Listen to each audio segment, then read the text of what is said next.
In this episode, we are talking about early check-in request and late checkout request and whether you should do it. Vacation Rental Machine helps hosts just like you learn how to start, grow, and scale your short-term rental business. This show is all about creating systems that help you automate your business, giving you more time and money freedom. If you're ready to start living the vacation rental life, then subscribe to this podcast today. Come and join us on our Facebook group, The Host Nation, where we'll be talking about starting, automating, and scaling a short-term rental business. Now, on to the show. All right, host, I'm here with my friend Julian Sage, and we are talking about early check-in and late checkout and whether you should accept it, what you should charge, or how should you respond to this message during certain circumstances. Julian, I know since you have your own place, you've received this request probably about 50 times by now. How do you handle it whenever you get it? So John, for me personally, I don't really accommodate or think too much about the early check-in, late checkout process, but I know that there are ways to be able to maximize that rental income, and you can actually make a little bit of money from that process. So I'm curious as to what you are doing to be able to do this at scale. All right. So for me, it's an automated process, right? There's a message that goes out to the guest day of check-in that lets them know, hey, early check-in is available. I'm sorry, that message goes out the night before check-in. It says that early check-in is available, and there's certain levels that you can pick for check-in that also come at a cost. So definitely, if you're not charging for late check-in or early checkout, you are leaving money on the table. Sometimes it's not much money that you'll collect, but it is something just on top when you're looking to raise revenue per guest. This is really, really, really important. So yes, that automated message goes out for early check-in. For late checkout, it does the same thing. Right in my checkout message that goes out the night before, it says, hey, I don't know if you got a late flight or whatever, but you could check out at 5 p.m. for this fee or this time for this fee. So it's really key to try to automate that stuff. I'm not really looking at my calendar saying, hey, I could send this message or I can't send this message. It's just my booking windows are set to a certain thing. And I know that, hey, I'm not going to book past this time. So I could send this message and know that I won't mess myself up. There is some coordination with the team the next morning to make sure, hey, they're not going to go try to clean it at 11 or whatever the checkout time is. But pretty much that process is automated. But what's key is that you need to accept it when you can. If you are maxed out 100% booked, you really don't have the capacity to even allow it unless it's just an hour.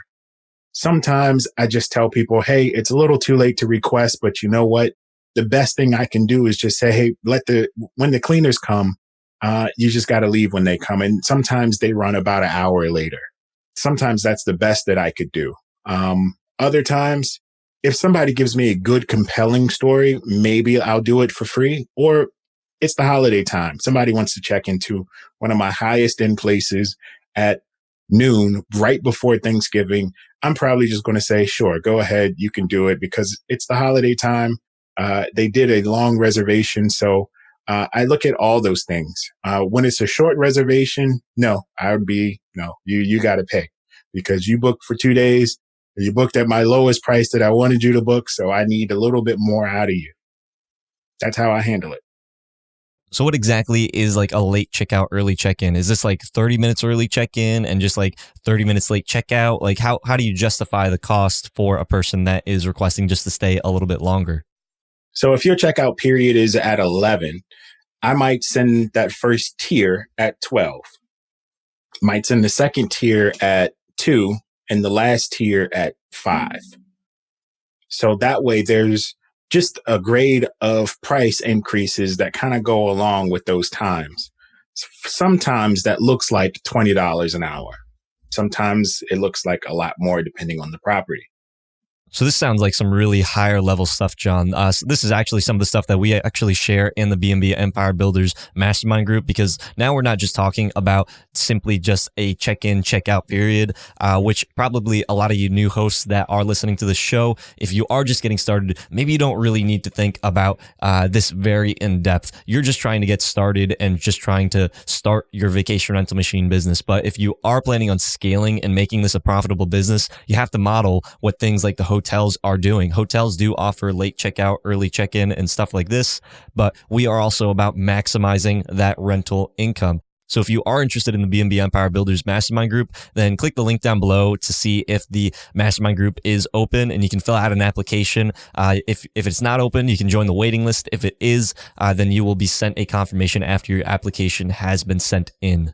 So thank you so much, John, because these are some really, really practical tips for those people that are maybe at that next stage and are looking to really start optimizing their income. And it sounds like this is actually a really nice, profitable way. If you have multiple rooms, multiple properties, I mean, those dollars start to add up really quickly. How much would you say that out of 30 properties that you'd be able to make off of a early check-in, late checkout? I'd easily say an extra $500 a month. But let me add this. For those people that are using the co-host method, these extra fees and stuff, even if you charge them through the platform, they go to you directly. They don't go back to the property owner. So if you're splitting your primary and your secondary payouts, and this service fee goes directly to you. And all of these payouts are through the Airbnb platform? Yes. So anytime you offer an extra service through Airbnb and you click that extra service piece, that piece goes directly to you, the co-host. So these types of settings are things that you have to be able to set in your account to make sure that you are configured to be able to receive those types of payouts. So if you are looking for some more of that in-depth work, then definitely you want to check out the B&B Empire Builders, where we are really focused on maximizing your rental income and building our B&B empires. But with all that being said, Host Nation, keep on hosting. Hope you hosts found value in this episode. If you did, please go on over to iTunes and leave us a review, as that would greatly support the show. If you'd like to connect with John, the community, and I, then go on over to our Facebook group, The Host Nation. Talk to you hosts in the next episode. Keep on hosting.